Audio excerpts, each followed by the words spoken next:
ఈరోజు కాళేశ్వరం క్షేత్రం యొక్క విశేషాన్ని తెలుసుకుందాం. ఈ దేవాలయంలో ఒకే పానపట్టం మీద శివుడు యముడు ఉన్నారట. కాళేశ్వర క్షేత్రానికి అనేక ప్రత్యేకతలు ఉన్నాయి. ఇక్కడ గోదావరి, ప్రాణహిత నదులతో పాటు అంతర్వాహినిగా సరస్వతీ నది ప్రవహించడం వలన త్రివేణి సంగమ తీర్థమై దక్షిణ కాశీగా ప్రసిద్ధి చెందింది. శ్రీశైల, ద్రాక్షారామం, కాళేశ్వరం అనే త్రిలింగ క్షేత్రాల్లో ఒకటిగా ఈ క్షేత్రం ప్రసిద్ధి చెందింది. భారతదేశంలో ఎక్కడైనా ఒకే పానవట్టం మీద ఒకే లింగం ఉంటుంది, కానీ ఇక్కడ మాత్రం ఒకే పానవట్టం మీద 2 లింగాలు ఉండటం విశేషం. ఒకటి కాళేశ్వర లింగం, రెండవది ముక్తీశ్వర లింగం. ఈ 2 లింగాలు ఒకే పానవట్టం మీద ఉంటాయి. ముక్తీశ్వర లింగానికి 2 నాసికా రంధ్రాలు ఉన్నాయి. అట్టి రంధ్రాల్లో ఎంత నీరు పోసినా పైకి రావు. త్రివేణి సంగమ తీరంలో ఆ నీరు కలుస్తుంది. ఈ క్షేత్రం గురించి స్కాంద పురాణం, గౌతమి పురాణంలో కూడా పేర్కొన్నారు. ఈ దేవాలయంలోని కాళేశ్వరునికి ముందు పూజ చేసి తర్వాత ముక్తేశ్వరుని పూజిస్తే స్వర్గలోకం ప్రాప్తిస్తుందని భక్తుల యొక్క విశ్వాసం. మన దేశంలో ప్రముఖ సరస్వతి ఆలయాలు 3 ఉన్నాయి. కాళేశ్వరంలో మహాసరస్వతి, ఆదిలాబాద్ జిల్లాలో బాసరలో జ్ఞాన సరస్వతి, కాశ్మీరులో బాల సరస్వతి ఆలయాలు ఉన్నాయి. అంటే కాళేశ్వరంలో మహాసరస్వతి ఆలయం ఉందన్నమాట విశేషంగా. అదేవిధంగా సూర్య దేవాలయాలు కూడా 3 ఉన్నాయి. కాళేశ్వరంలో ఒకటి ఉంది, ఒరిస్సాలోని కోణార్క ఒకటి, శ్రీకాకుళం జిల్లాలోని అరసవెల్లి సూర్య దేవాలయాలు ఉన్నాయి.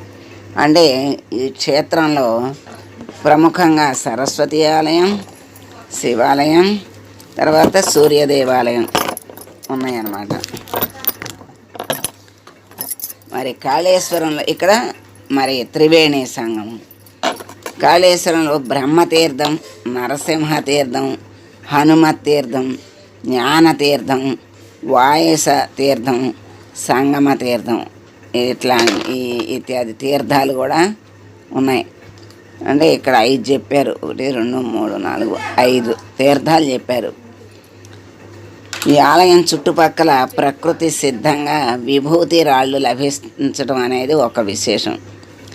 విభూతి మనం పెట్టుకుంటామే, ఆ విభూతి రాళ్ళు ఈ ఆలయం చుట్టుపక్కల ప్రకృతి సిద్ధంగా దొరుకుతాయట.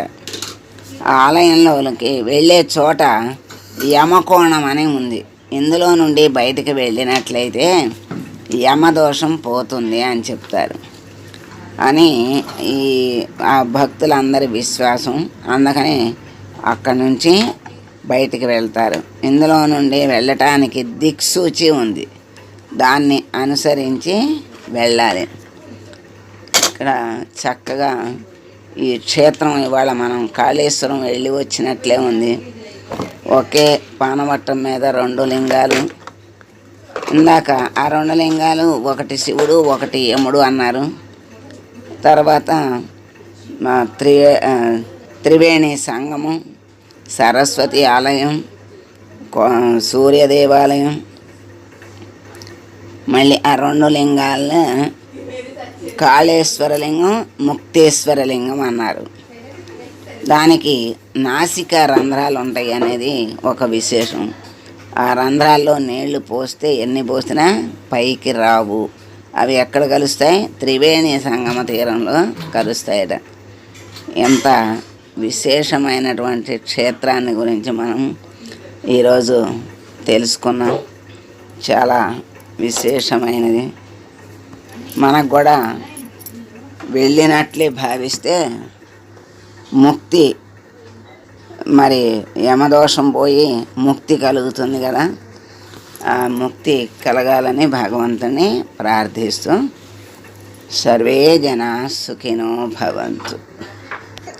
ఓం నమః శివాయ.